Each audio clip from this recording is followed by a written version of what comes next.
দর্শক, আসসালামু আলাইকুম। আজকে আসলাম কাতার প্রবাসী ইয়াকুব ভাইয়ের বাড়িতে, মদিনা বাজার, কুমিল্লা।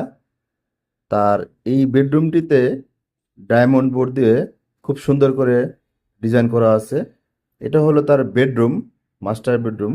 খুব সুন্দর করে গ্যাপের যে স্পেসটা আছে, সিলিং করা হয়েছে, অ্যান্টিক কালার করা হয়েছে। ওয়ালে ডায়মন্ড বোর্ড দিয়ে বিভিন্ন কালার করা আছে। এটা টিভি ক্যাবিনেট, সুন্দর করে টিভি ক্যাবিনেটে করা হয়েছে।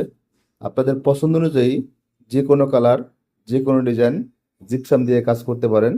এগুলো পার স্কোয়ার ফিট হিসাবে বা কন্টাকে এই বেডরুমটি খুব সুন্দর করে গোল্ডেন কালার এন্টিক কালার মিশ্রণে সিলিংটি করা কাজ করা হয়েছে। উপরে ডায়মন্ড ডিজাইন বোর্ড দেওয়া আছে। খুব সুন্দর করে ওয়ালেও ডিজাইন করা আছে, জানলা ডিজাইন আছে। এই জায়গায় সুন্দর করে জানলা ডিজাইনের কালার করা আছে। আপনাদের পছন্দ অনুযায়ী সারা বাংলাদেশি